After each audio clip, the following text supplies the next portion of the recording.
Bienvenidos a clase de misiones. El tópico hoy es el llamado de Dios. ¿Y qué significa ese llamado para nosotros?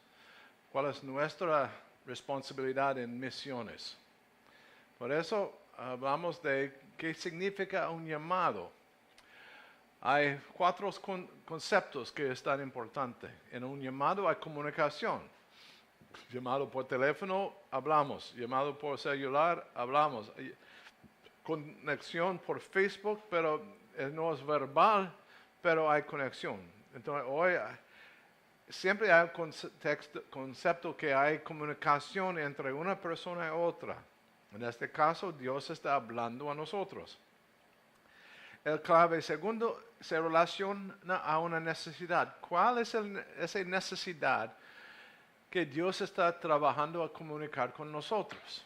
Well, cuando hablamos de misión, la necesidad es compartir el Evangelio con ellos que no han escuchado, que no han tenido ninguna idea de qué significa salvación y su pecado. La tercera es enfocada en una respuesta. Es posible hacer un llamado, pero no conectar. O conectar, pero la persona no responde. Entonces, por tener un llamado verdadero, un real, hay una respuesta. Preguntas, comentarios, algo que representan la recepción de la información y una decisión. Pero decisión hay tres tipos. No es uno y otro a no contestar a nada, es como esperar, y otro es sí. Pero a veces usa quizás también. Y al final requiere que la gente toma alguna acción para tener un llamado completo. Hay resultados, una acción. No es solo hablar, contestar, pero al final cuando ese llamado es efectivo hay acciones. Las decisiones resuelta en acciones. Entonces, escrituras claves para entender ese llamado de Dios. Ese no es una sorpresa. Dios está comunicando con nosotros sobre su deseo. Hay una fuente, Dios, y receptor, nosotros. Por cada persona que leer la palabra, escuchar una predicación en su vida. Del medio, hay varios tipos de medio. Pueden ser una predicación en la iglesia, el tiempo de leer la palabra. Pueden usar radio o comunicación por correo. Hay muchas formas, muchos medios que hace posible. En ese caso, necesidad, hay un propósito de ese llamado. Y tiene un significado para nosotros. Y entonces, la respuesta para nosotros está basada en qué dar esa petición, de qué está hablando y qué estamos o contestando en ese proceso. Y a veces hay asuntos que impactan nuestra habilidad de contestar un llamado. Hay recursos necesarios, hay información suficiente, tenemos los contactos necesarios en ese proceso. Entonces, en Mateo 9 encontramos una escritura que da a nosotros un poco de información de qué significa este llamado de Dios. Jesús estaba caminando entre un área afuera de la ciudad, encontró a un grupo de personas cosechando. Y usa la situación a explicar a los discípulos qué significa su presencia, qué significa ese trabajo. Y es como Dios ha preparado un mundo, un tiempo, personas a recibir la palabra. Es como esa cosecha listo para cosechar. Pero en ese contexto, la cantidad de personas disponibles, listos, no hay suficientes obreros. Entonces Jesús está hablando, oran al dueño a enviar más obreros. Lo que es interesante, hay cosecha, hay trabajo, falta obreros. Pero ¿quién son los obreros? Es una pregunta interesante porque en realidad, el momento que comenzamos de orar, oramos de otros, pero a otro lado hay otros que están orando de otros. Entonces, estamos incluidos en esa oración. de personas para enviar a la cosecha. En Mateo 28 recibimos autoridad. Jesús dijo que yo tengo la autoridad, toda la autoridad es mío. Entonces yo tengo el derecho de enviar ustedes. Entonces en ese mandato los tres hablamos varios tiempos de este pasaje, pero hay mandato de predicar, discipular, bautizar, enseñar en todo el mundo. Y no está definido qué significa el mundo, es solo el mundo. Pero en ese caso no hay descripción de vecino, región, rechazados y otros.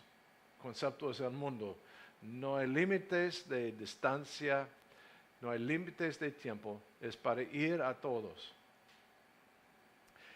Y hay una promesa a proveer la protección y los recursos necesarios para hacer el trabajo. Hechos 1, aquí es la descripción de dónde vamos. Aquí encontramos de quién va y dónde. En ese caso hay mucho pensamiento que no estaba presente solo los discípulos, o apóstolos en este caso, pero una cantidad de personas. Quizás al mínimo 100, 120, el número igual que la gente que estaba presente en esa sala arriba, orando, esperando a la promesa de Dios en ese momento. Y hay otra posibilidad de que más que 500 personas. Está basado en un comentario de Pablo en 1 Corintios sobre una lista de tiempos de que Jesús apareció a varios grupos. 2 de Amaos, Pedro, los 11 con otros 2 veces, mujeres. Y al final mencionó más que 500 personas que estaban presentes para recibir enseñanzas. Y quizás de ese momento, ese incluye a adultos, jóvenes, niños, porque cuando hay hombres y mujeres siempre hay otros presentes. Quizás si el número es 500 hombres, entonces pueden ser mucho más personas en ese proceso. Y también dónde. Ese es bien conocido, los 4 lugares: Jerusalén, Judea, Samaria y el mundo. También está listado en Marcos 16, 15, predicar ese evangelio a todas las naciones. En Corintios 9 encontramos otra descripción de ese proceso, en el versículo 20 y más allá. Descripción a quién, a todos, pero está dividido en personas bajo la ley, no bajo la ley. Hay como 4 grupos mencionados en este lugar. Y entonces cubre a todas las posibilidades de personas de alcanzar. ¿A quién? A todos. No importa el lugar, buscamos a todos, no importa su condición. ¿Y dónde? Otra vez, griegos, romanos, judeos y otras personas. Hay una lista otra vez. En todos los lugares, toda la condición, todas las personas, como todos los medios. Pablo habla de él va a cambiar a todos, usar cualquier método, cambiar su vida, a ganar audiencia y a la posibilidad de compartir el evangelio. Con ese concepto, a ganar los perdidos. Él mencionó algunos. Es mucho trabajo a ganar una persona lista a cambiar su cosmovisión, a cambiar su vida contra la cultura de su familia, su pueblo. Pero cuando ganamos los primeros, es más fácil para ellos a continuar ese proceso. Entonces Pablo está hablando de hacer ese trabajo a ganar a algunos, a comenzar ese proceso de evangelizar. Hay 7 grupos esenciales en ese proceso, y ese representan varios tipos de trabajo, ministerio. La cosecha no es solo acortar ese trigo, es para hacer muchas cosas. Aquí está una lista con ejemplos. Personas que ven la necesidad, como Pablo, que siempre está mirando más allá. En Romanos estaba hablando de ir a España en tiempo en ese camino. Estaba pensando de Asia, pero enviado a Macedonia, pero al final llegó a Efesios a comenzar un trabajo en Asia. Siempre está hablando de entregar ese mensaje a otro grupo, a otro lugar, y enviando personas que oran. Jesús ora para nosotros en Juan 17, y de una forma muy amplia. Ese pasaje es importante para nosotros, es saber los puntos de oración de misiones. También Epafras en Colosenses, en su trabajo fuerte de oración para su iglesia, el ministerio. Personas que desafían, ese dar a nosotros, ese desafío de ir. Bernabé buscó a Pablo, buscó a otros y trabajar con los otros a continuar el proceso y explicar ese proceso.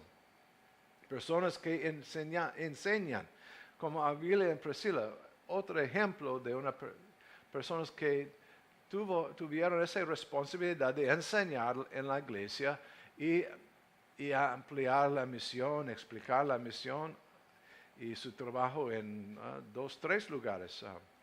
Pablo encontré a ellos en Corintios y ellos pasan a él con Efesios y finalmente en Roma. Personas que responden, Timoteo, Silo, Epafrodito, iglesia de Filipos. Hay una lista grande de personas que responden y unieron con ese trabajo. Personas que envían como Antioquía, que enviaron a Pablo, Bernabé, Marcos y Silo. Y también en Jerusalén envió Juan y Pedro a revisar y hacer cosas. Filipo estaba enviado pero por Dios. Pero Antioquía, Filipos envió a Epafrodito, y hay una lista de personas enviados. Pero necesitan ese tipo de grupo. Personas que apoyan, como Filipo, con sus recursos de dinero, de personas, de tiempo en ese proceso.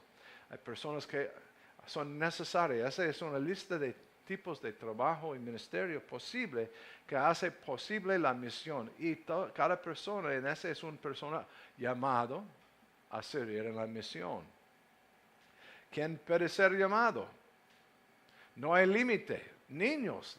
Hay niños llamados por Dios a servir. Samuel, de edad 3 años, comenzó a servir en el templo, el tabernáculo en este caso, y al final llega a ser un profeta. Ese servidor de Naamán predicó o presentó un mensaje que resultó en la salvación de ese general Naamán, David, como rey y líder, una guía para la gente en su relación con Dios. Niños en ese día de palmas y su anuncio de llegada de Mesías. Mujeres como Ana, que entregó a su niño en el servicio. Esther, que sirvió a salvar a su nación. Ruth, su compromiso a seguir a Dios no importa lo que pasa. Dorcas, su trabajo a proveer para los pobres. Ana, en su ministerio en el templo. Hay listas, hombres, Abraham, Noé, Bezalel. Bezalel no es bien conocido, pero este hombre construyó el tabernáculo.